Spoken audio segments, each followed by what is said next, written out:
Hey, shalom and welcome. My name is Dr. Trevor Dennis, and this is the Israelite Language Lab. We are now going to be doing lesson number 9. Okay, so we've got a new time slot. We're going to be meeting every week at 9 p.m. I believe it is Eastern Standard Time.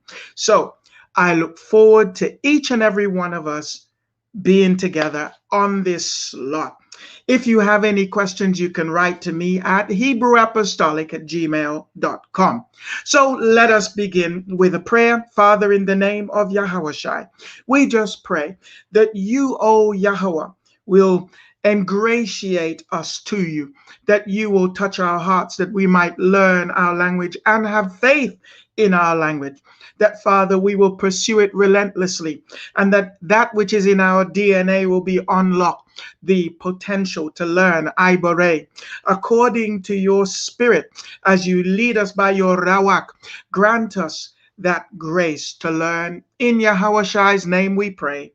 Amen, amen, amen. So let us now proceed to practice our Alap-bat. Are you ready? Abagada wazakataya kalamana saipatazakwarashatha.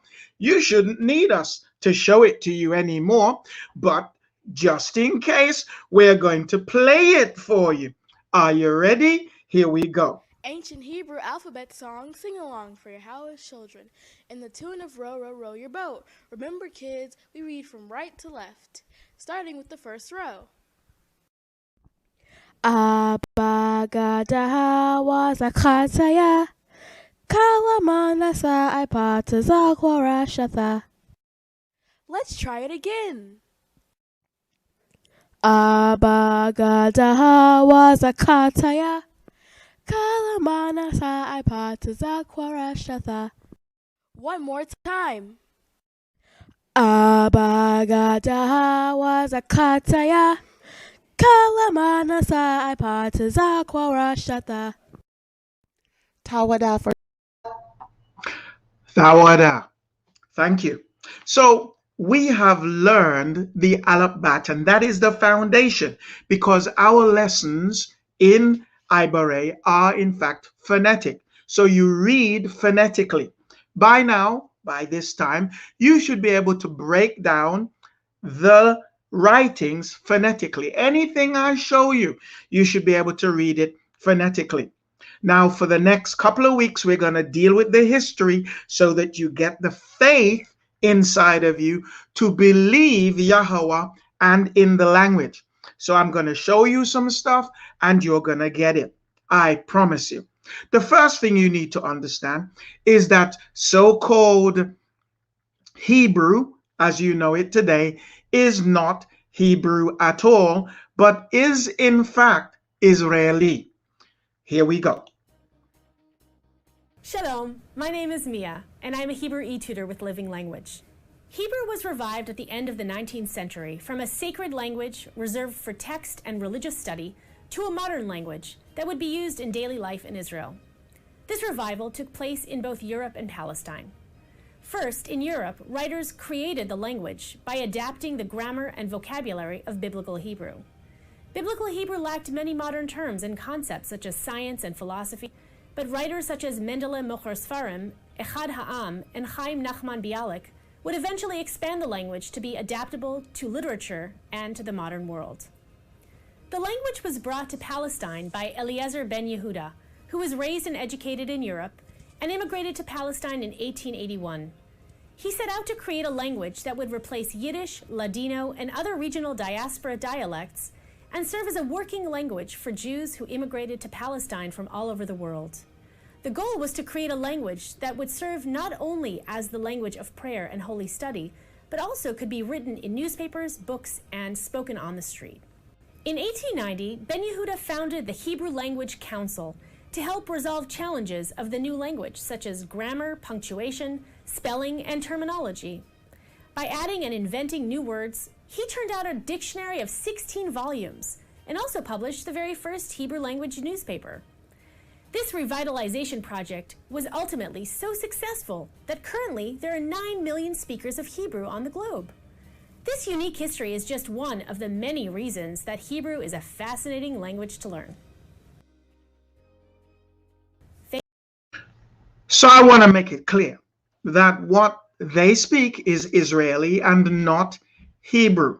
True Hebrew is different from what you hear or know as Hebrew today. In fact, true Hebrew is the language of the Shamayim, or the language of heaven. So let's get to it, shall we? The language of heaven. Paleo-Hebrew, as is the language of heaven, Ibare, is historically recognized as the first pictographic language.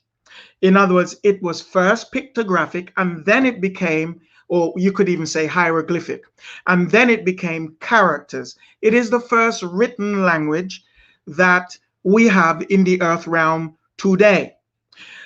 After around about 405 BC, we find it becoming what we call Aramaic.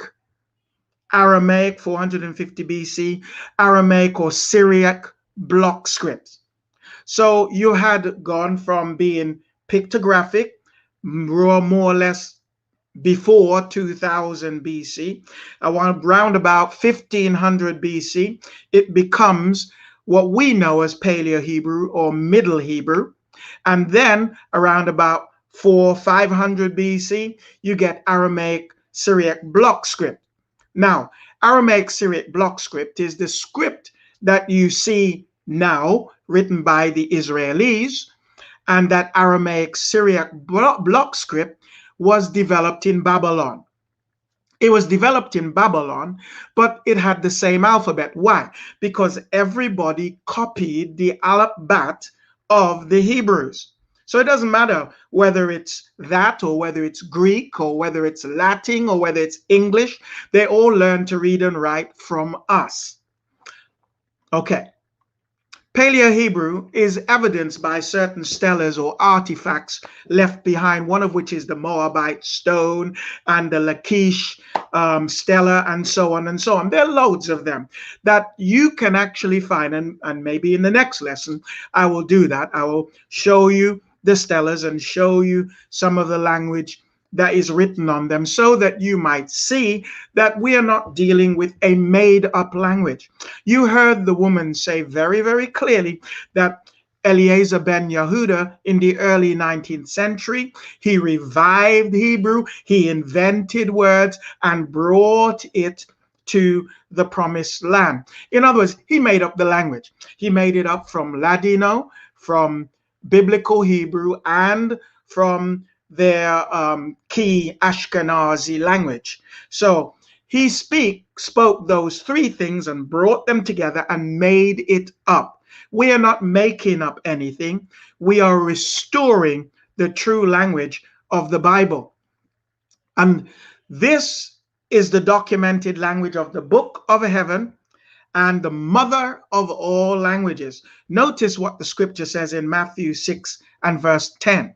Thy kingdom come, thy will be done in earth as it is in heaven, or in the Shamayim. We're going to begin to show you now that this is the language of heaven. I'm going to keep to a limited amount of time, but I want you to know for sure that this is the right thing. Joshua 1 verse 2.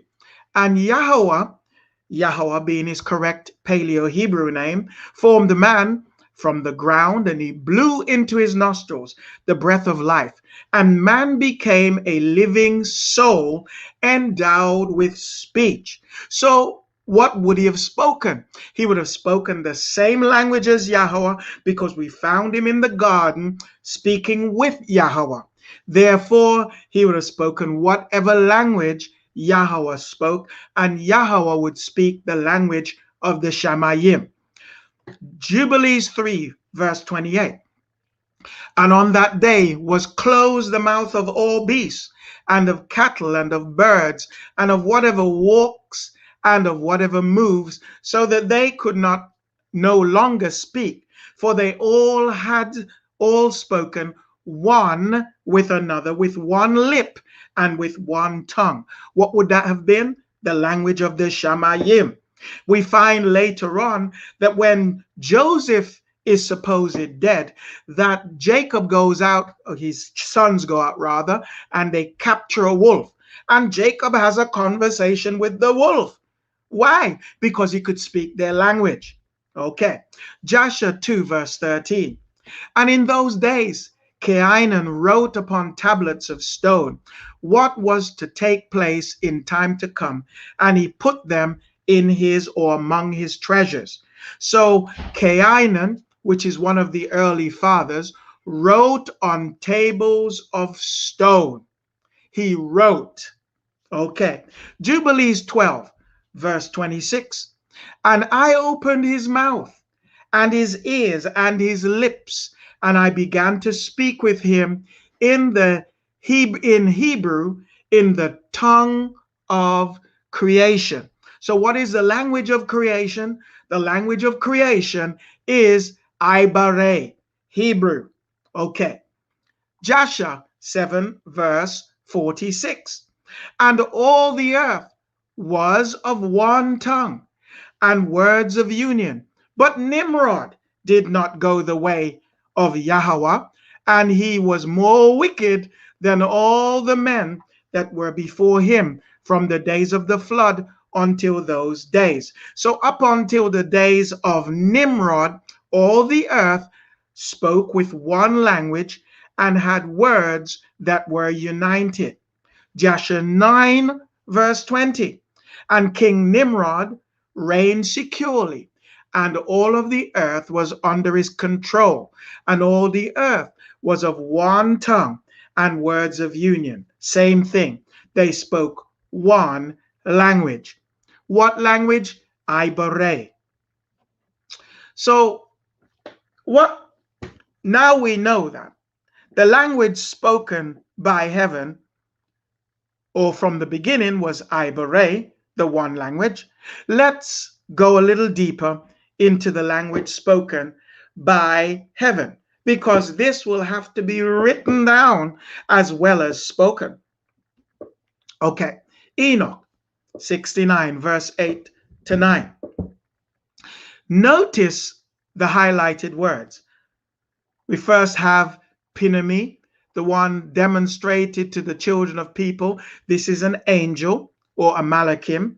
Furthermore, he caused the people to penetrate the secret of writing and to the use of ink and paper. On account of this matter, there are many who have erred from eternity to eternity until this very day. So apparently, the secret of writing and reading, etc., was released by one of the Malachims, and it was not time, or it was not yet to be. And as a result of that, we, the people of earth, went into error until this very day.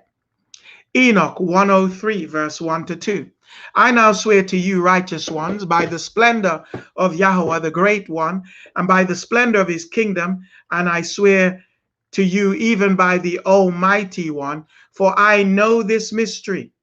What mystery? Well, how did he know the mystery? I have read the tablets of heaven and have seen the Quadash writings. What are they? The separated writings. And have understood the writing in them, and they are inscribed concerning you. So we, the righteous ones, that is Yasharal's line, have been able to read from time immemorial and to write. We were the first to read and to write. The nations did not know reading and writing until they encountered Yasharal, and then they picked up writing. Notice that even so-called Arabic is descendant from Hebrew, because Ishmael was indeed the brother of Isaac. And as a result of that, he went away with a form of Hebrew and developed that. Okay. The same is true of Esau. Esau learned at some point in time as a people to read and write, but as we know, the language they developed, Greek, was a copycat of Hebrew or Ibaré. Moving on. Jubilees 30, verse 23. And on the day when the sons of Jacob slew Shechem, a writing was recorded in their favor in heaven. I jumped. It was written for a blessing. So how could Isaac, Jacob, etc., and his sons write if they didn't have a written language? What would they have written? Hebrew. Enoch 93:2. And Enoch said concerning the children of righteousness, concerning the elect ones of the world, that's us, and concerning the plant of truth, I will speak these things, my children. Verily, I, Enoch, myself, and let you know about it according to that which was revealed to me from the heavenly vision, that which I have learned from the words of the Quadash Malachim, or the separated Malachim or angel, and understood from the heavenly tablets. So Enoch read the heavenly tablets. Enoch 106:19. After that there shall occur still greater oppression than that which was fulfilled upon the earth the first time, or the time before the flood. For I do know the mysteries of the Quadash ones. For he, Yahweh, has revealed them to me and made me to know, and I have read them in the heavenly tablets, as in heaven, so in earth. Jubilees 3:10. And for this reason, the commandment is written on the heavenly tablets in regard to her that gives birth. So there are commandments that began to be written in heaven or in the Shamayim on the heavenly tablets before they were ever delivered to Masha or Moses. Let me not read all of this, but I will highlight only the portions that I have underlined, because otherwise this will turn into a mammoth task. However, you take down the scriptures. Jubilees 3:31. On this account, it is prescribed or written on the heavenly tablets, as touching all those who know the judgments of the Torah, that they should cover their shame and should not uncover themselves as or like the Gentiles. All right. What else is inscribed in the heavenly tablets? For this reason, it was ordained on the heavenly tablets, with the instrument with which a man kills his neighbor, with the same shall he be killed. Kill and be killed. Whatsoever a man soweth, that shall he also reap. He that kills, murders, shall surely himself be murdered. After the manner that he wounded him, in like manner shall they deal with him. Eye for an eye, tooth for a tooth. Jubilees 5:13. And the judgment of all is ordained and written on the heavenly tablets in righteousness, that you're supposed to walk right. Judgment is written down for every creature and for every kind. There it is. Oh, my. Jubilees 6:17, 30, and 35. For this reason it is ordained and written on the heavenly tablets. And this was concerning the Feast of Weeks. All right. Then it goes on, verse 30. Thus it is engraved and ordained in the heavenly tablets. And also, all the days of the commandment will be 52 weeks of days, telling you that an entire year is always 52 weeks. That is engraved and ordained in the heavenly tablets.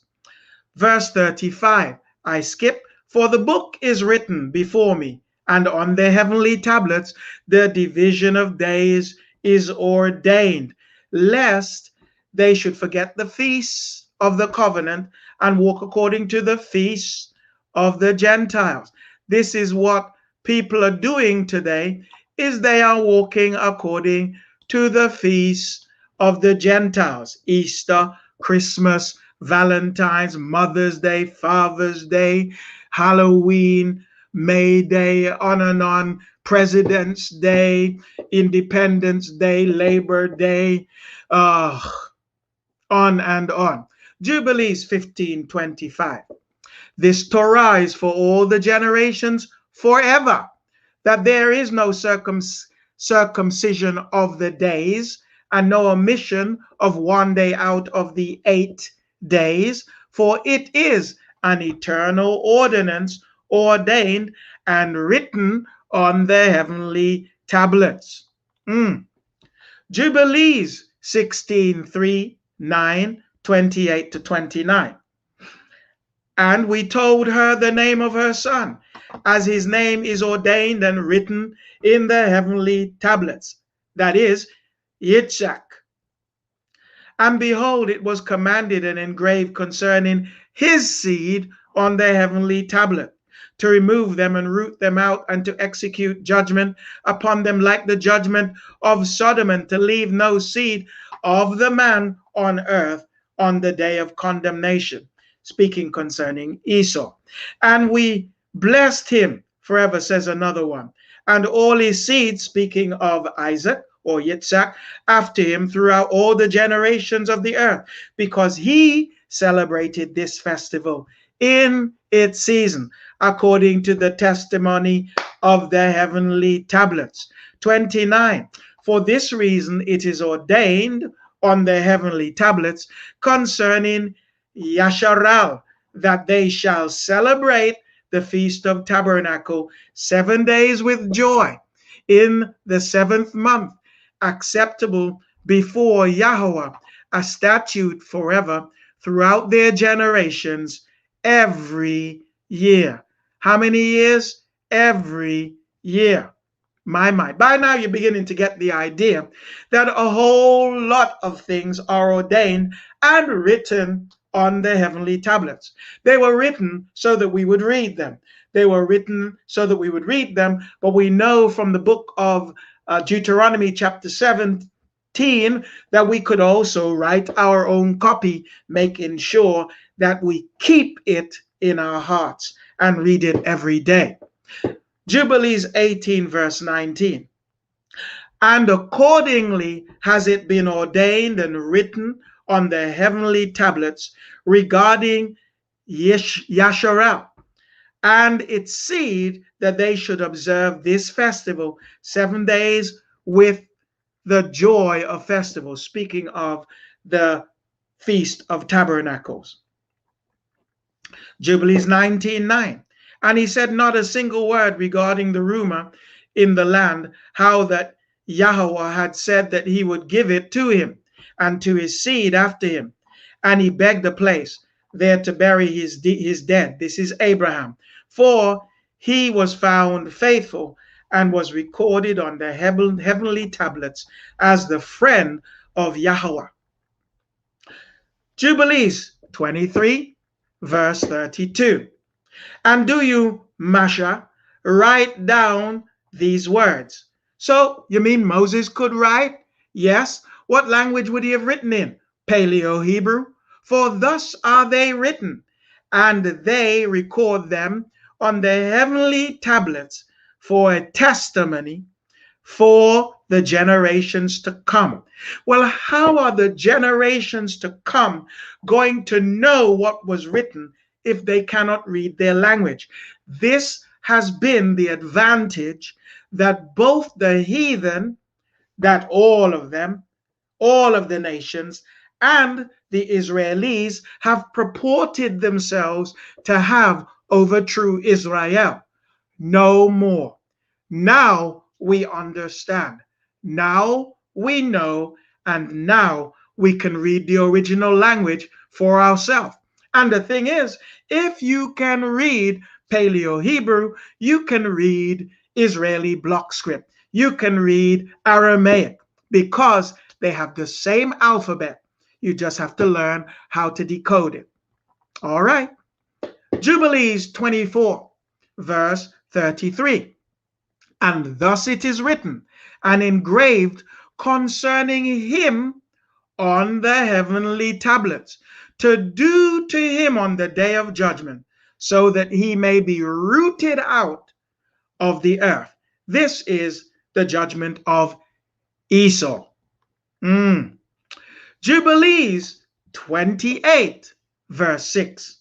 And Laban said to Jacob, it is not so done in our country to give the younger before the elder, and it is not right to do this, for thus it is ordained and written in the heavenly tablets, that no one should give his younger daughter before the elder, but the elder one gives first, and after her the younger. And the man who does so, they set down guilt against him in heaven, and none is righteous that does this thing, for this deed is evil before Yahweh. This is one of our cultural practices, but you only learn this when you read the books that are called apocryphal, therefore meaning doubtful or spurious or hidden. Well, I'd like to choose the last one. They hid it so that we would not know, but we are recovering all. Hallelujah. Jubilees 30, verse 9, 19 to 20 and 22. For thus has it been ordained and written in the heavenly tablets regarding all the seed of Yasharal. He who defiles it shall surely die, and he shall be stoned with stones. And so they inscribed, oh, by the way, this is speaking of Shechem, that, he defiled Dinah. And therefore, Simeon and Levi killed him and the whole of their town, and it was regarded to them for righteousness, though their father was rather upset about what they did. Verse 19 to 20. And so they inscribed a testimony in his favor on the heavenly tablets, blessings and righteousness before the Almighty of all. And we remember the righteousness which the man fulfilled during his life. At all periods of the year until 1,000 generations, they will record it, and it will come to him and to his descendants after him. And he has been recorded on the heavenly tablets as a friend and a righteous man. This is Father Abraham or Abram. Verse 22. And if they transgress and work uncleanness in every way, they will be recorded on the heavenly tablets as adversaries, and they will be destroyed out of the book of life, and they will be recorded in the book of those who will be destroyed, and with those who will be rooted out of the earth. Now, you may not realize this, but this has a direct link into the Basora or New Testament, specifically Revelations. Here, Revelations 20, verse 12. And I saw the dead, small and great, stand before Allah. That's the Paleo-Hebrew word for God. And the books were open, and another book was open, which is the book of life. And the dead were judged out of those things which were written in the books, that is, the heavenly tablets, according to their works. My. And I tell you, you don't need to keep the commandments. Jubilees 31, verse 32. And he said, now I know that I have an eternal hope, and my sons also, before the Almighty of all. And thus it is ordained concerning the two, and they record it as an eternal testimony unto them on the heavenly tablets, how Yitzchak blessed them. This is Esau and Jacob, but Yitzchak is finding out what is going to befall his children in the last days. Jubilees 32, verse 10, 15, 21 to 22, and 28. Verse 10. And for this reason it is ordained on the heavenly tablets as a Torah, as a book, For the tithing again, the tithe to eat Yahweh from year to year in the place where it is chosen, that his name should dwell. And to this Torah there is no limit of days forever. So what's he saying? It's written in the Torah that tithing is written and ordained in the heavenly tablets, and that is forever in the place where he chose. Well, you are the temple of Yahweh, so you ought to tithe. It's written. Verse 15, and all the tithes of the ox and sheep shall be quadash unto Yahweh, and shall belong to his priests, which they will eat before him from year to year. For thus it is ordained and engraved recording regarding the tithe on the heavenly tablets. So is tithing. Well, we can't go back to eating what we call the sheep and the goat at this point in time from year to year, because it's been given to the priesthood to eat from it. But rather we know now that you're given in exchange for your labor, you're given money. Money is that which you're given in exchange for your labor or your time, and that is what you bless the ministry with so that they can live. Verse 21, and he saw in a vision of the night, and behold, a malach, that's an angel, descended from heaven with 7 tablets in his hands. And he gave them to Jacob, and he read them and knew all that was written therein, which would befall him and his sons throughout the ages. Now, Jacob read them and knew them. Do you think when he was commanding his children what kind of behaviors they should display and how they should conduct themselves, that he was being guided by the information on the heavenly tablets?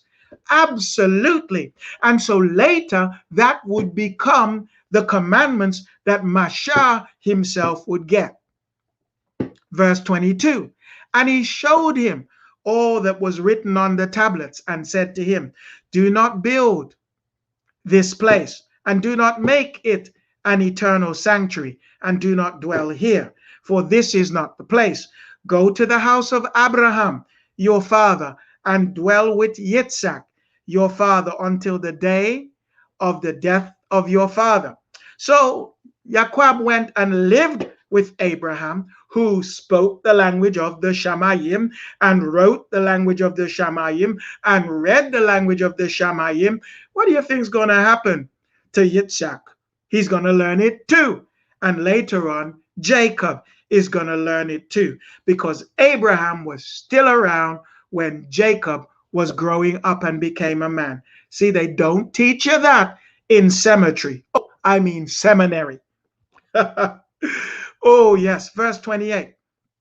And thus it was manifested that it should be, and it is written on the heavenly tablets. Therefore it was revealed to him that he should celebrate it and add it to the 7 days of the feast. That is one of the holy days. He added it to the 7 days of the feast. Jubilees, I believe that's probably the 8th day. Jubilees 33, verse 10. For this reason, it is written and ordained on the heavenly tablets. How many times are you going to see that? You can't doubt it anymore. That a man should not lie with his father's wife, and should not uncover his father's skirt or nakedness, for this is unclean. They shall surely die together. The man who lies with his father's wife, and the woman also, for they have wrought uncleanness on the earth. See, when you see uncover his father's skirt, it means his father's nakedness, or sodomize him, have sex with your father. Jubilees 49:8. For it is an eternal ordinance engraved on the heavenly tablets regarding all the children of Yasharal, that they should observe it every year on its day, once a year, throughout all their generations, and there is no limit of days, for this is ordained forever. Now we only have 2 one-day feasts. One is the Feast of Pentecost, and the other one is the time appointed of mourning, the Day of Atonement. I believe this is probably the day of Pentecost. Jubilees 50 verse 13. The man who does any of these things on the Shabbat shall die, so that the children of Yasharal shall observe the Shabbat according to the commandments regarding the Shabbats of the land, as it is written in the tablets. Where is it written? In the tablets. You ever found Sunday written in the tablets? The answer is no. The only day celebrated as a day of rest and worship is the Shabbat. There are different kinds of Shabbats, yep, but every one of them is given for the benefit of the people, for the benefit of the animals, and the benefit of the land, which he gave into my hands that I should write out for you the laws of the season. There it is again. My. And the seasons according to the division of their days. Herewith is completed the account of the division of days. All right. We are now at the point where we're going to look at the language that everybody used to speak a little closer. So as we look at this part now, I want you to understand that this is what we should all be speaking. But because of what has occurred, we no longer speak it today. But should we? The answer is yes. By the way, like, subscribe, share, click the bell if this is your first time with us. If you are on YouTube, you're on the Hebrew Apostolic. If you are on Facebook, I'm usually Dr. Trevor U. Dennis, and you can follow me. You can also share this lesson with those who are out there and would like to learn more. So share this lesson far and wide amongst your friends so that they will be able to get it. Now, I would also like to say, if you have any questions, write to me, HebrewApostolic@gmail.com. If you'd like to give, look down there and you'll see on the ribbon how to support using Cash App or PayPal. Please do give according as Yahweh has blessed you. Let me get back to dealing with this again. Hallelujah. Let's get back to this. I need to just share this with you again. All right. The language all used to speak is, as I said, Ibare. Jubilees 8, verse 1 to 3 and verse 11 to 12. It mentions that Arphaxad had a child called Cainan. And verse 2, the son grew and his father taught him writing. This is way back. They were being taught the language of the Shamayim. And he went to seek for himself a place where he might seize for himself a city. And he found a writing which former generations had carved in the rock. When was that? Before the flood. So this is after the flood he found this. But before the flood, a former generation had written it into a rock. And what did he do? He transcribed it, which means he knew how to write. And sinned owning to it, or because of it, for it contained the teachings of the watchers, in accordance with which they used to observe the omens of the sun and moon and stars in all the signs of heaven. 11. And he called his sons, and they drew nigh to him, they and their children, and he divided the earth into lots. This is Noah, which his 3 sons were to take in possession. And they reached forth their hands and took the writings which he had out of the bosom of Noah, their father. Verse 11. And there came forth on the writing as Shem's lot, the middle of the earth.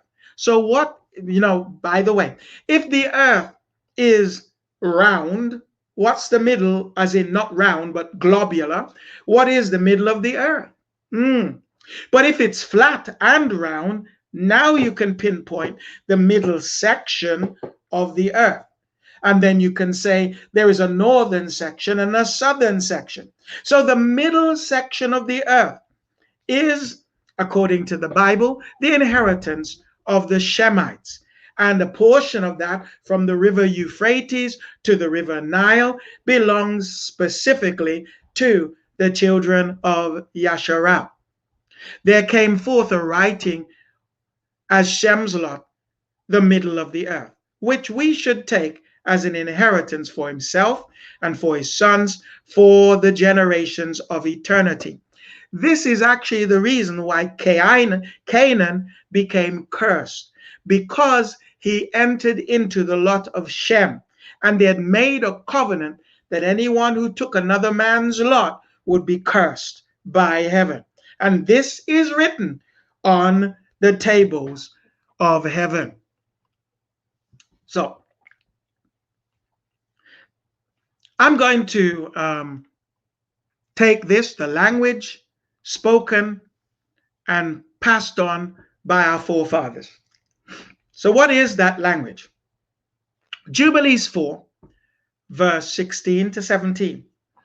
And in the 11th Jubilee, 11 times 50 years, Jared took to himself a wife, and her name was Barakah, or blessing, the daughter of Rashujal, a daughter of his father's brother, in the 4th week of this Jubilee. And she bare him a son in the 5th week, or the 35th year, 35th year, yeah, in the 4th year of the Jubilee, of that Jubilee. And he called his name Enoch. So now we're going to find out who got it first, who got the understanding first.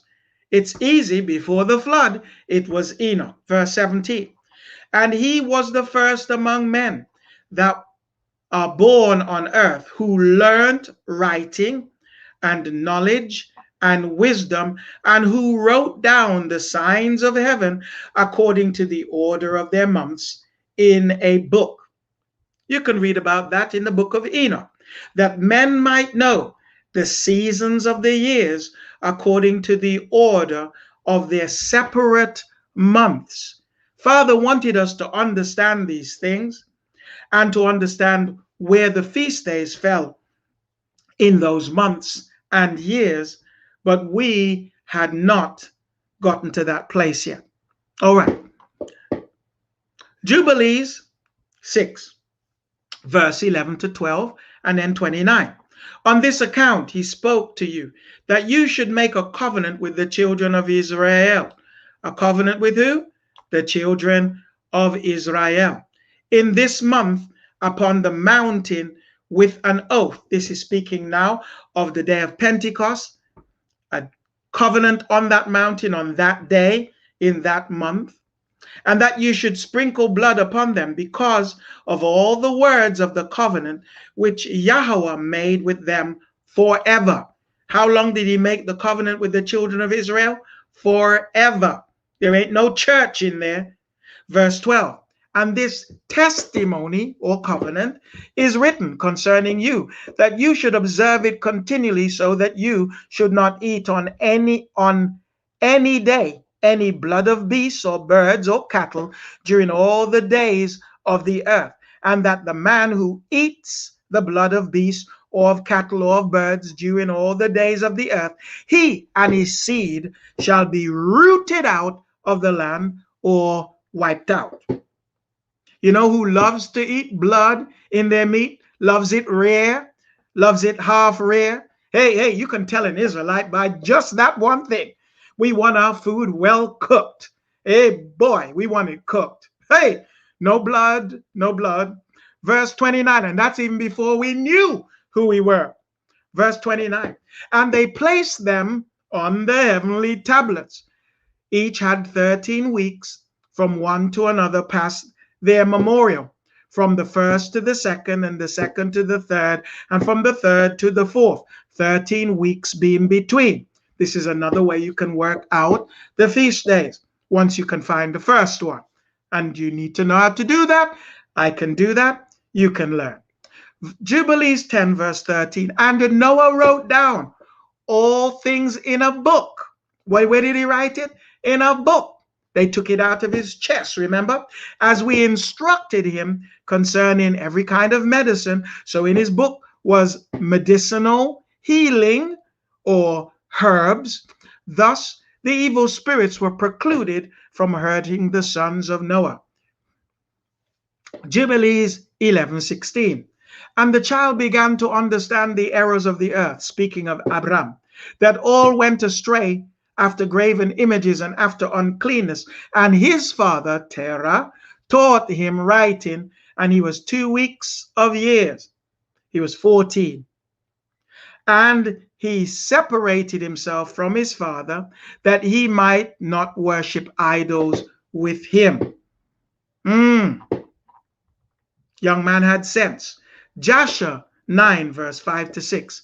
And when Abraham came out from the cave, he went to Noah and his son Shem, and he remained with them to learn the instruction of Yahweh and his ways.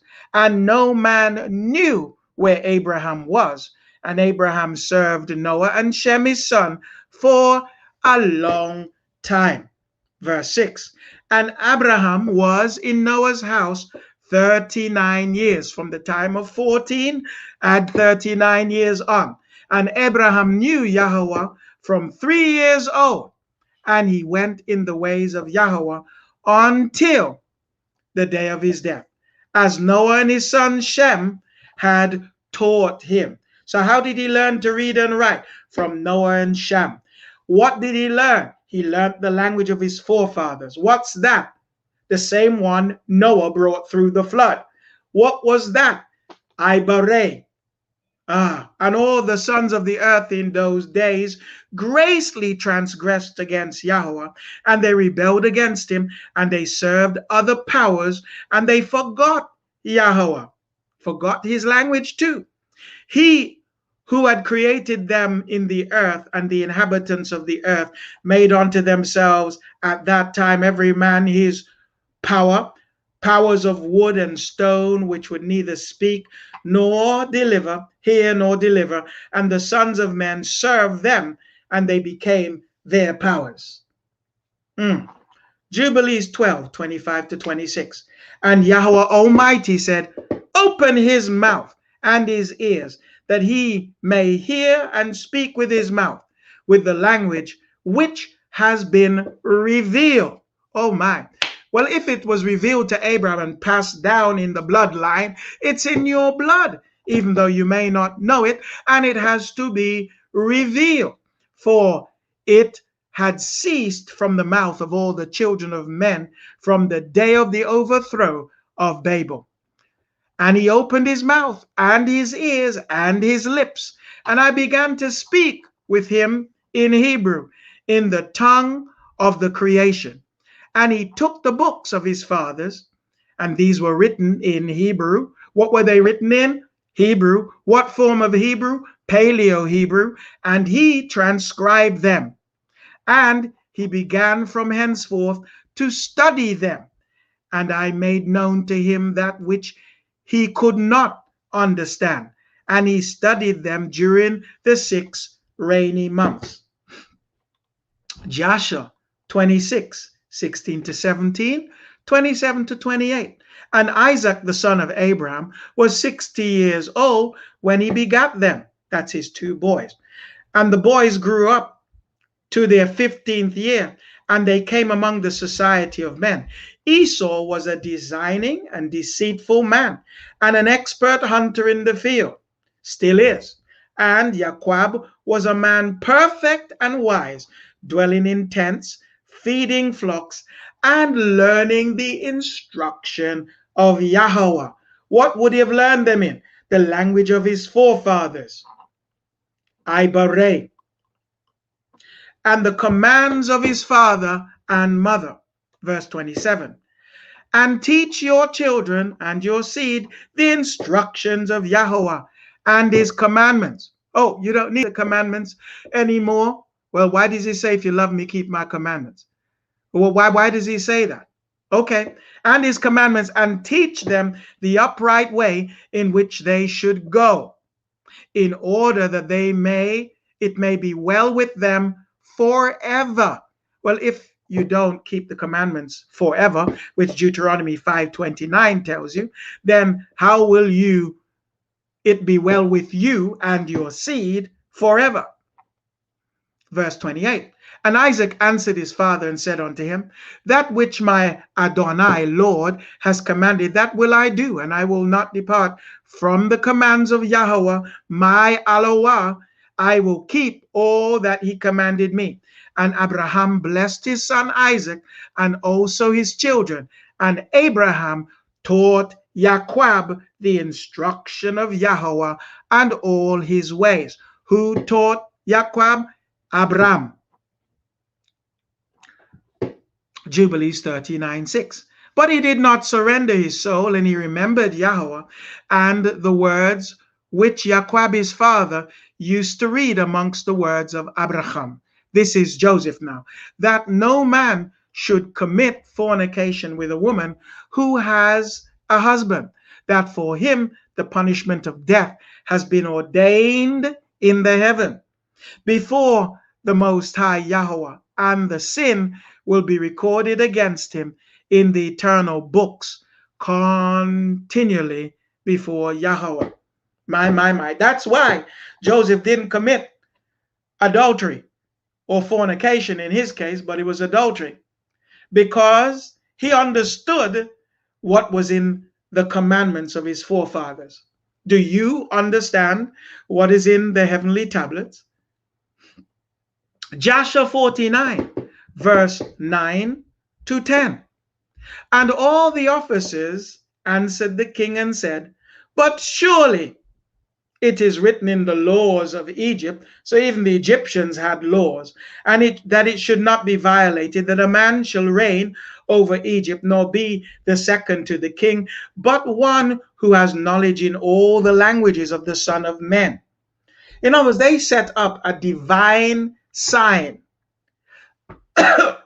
But Joseph only knew one language when he went down into Egypt, though he would have learned the language of Mitzrayim when he was down there in Mitzrayim.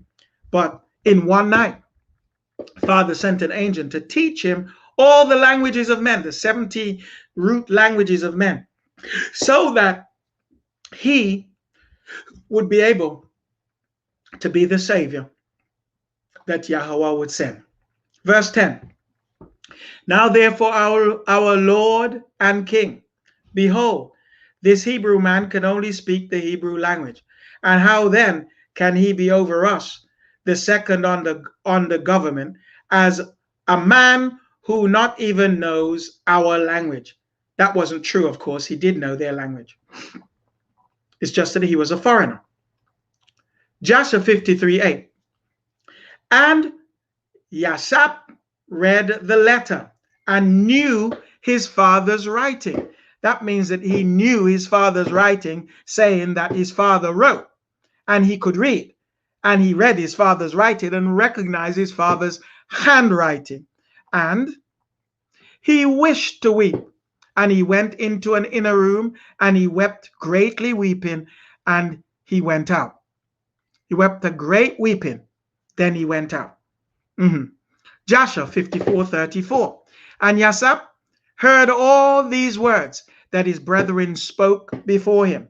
And they did not know that Yasap understood them, for they imagined that he knew not to speak Hebrew, because it was their own clan language. Nobody else spoke it but them. They spoke enough in other languages to communicate with them. They obviously could communicate in Mitzrayim. They could communicate in Canaan, but they didn't think that the Egyptians could understand their clan language. Jubilees 43:15. And he conversed with them in the Hebrew tongue and fell on their neck and wept. This is Yasap. Jubilees 45:16. And he gave all his books and the books of his father to Levi. This is Jacob, his son, that he might preserve them and renew them for his children until this day. Now, every time they were going to get worn out, get a new copy. Keep copying them and making sure they were right. All right? Which is what we were supposed to do. Keep our own copies of the law. Oh, my. He gave them the books. Who did he give the books to? Levi. Who the Levites? What was their job? To teach the rest of Israel, to preserve the truth. That is the job of a Levite, to preserve truth and to teach it in Israel. Jubilees 47, verse 9. And afterward, when you were grown up, they brought you into the daughter of Pharaoh, and you didst become her son. And Amram, your father, taught you writing. Who was Amram? Amram was a Levite, the father of HaMachiac, and he taught him the language and the writing of the Israelites. After that, you had completed 3 weeks, 21 years old. They brought you into the royal court. He stayed there until he was 40. Joshua 82, verse 10 to 11 and 24 to 25.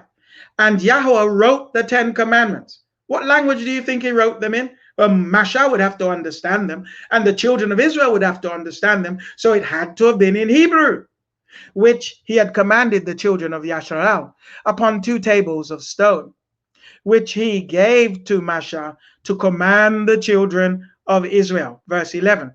And at the end of the 40 days and 40 nights, when Yahweh had finished speaking to HaMachiac on Mount Sinai, then Yahweh gave to HaMachiac the tablets of stone written with the finger of Yahweh. What language did Yahweh write?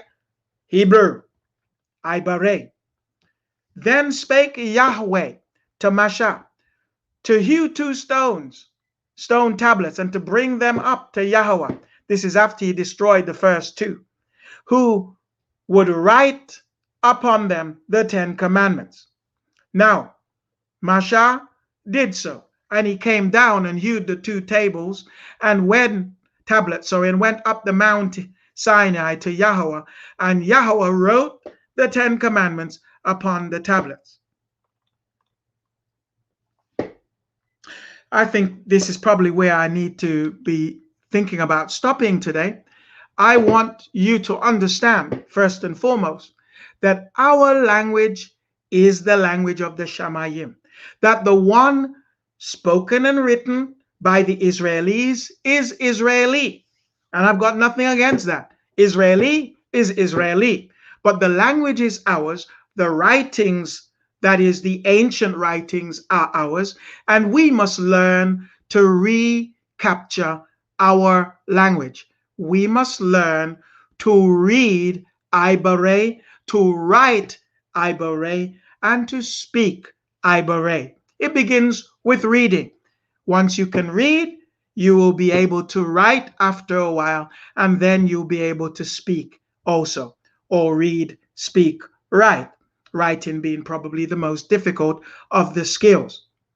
So I'm at a turning point now.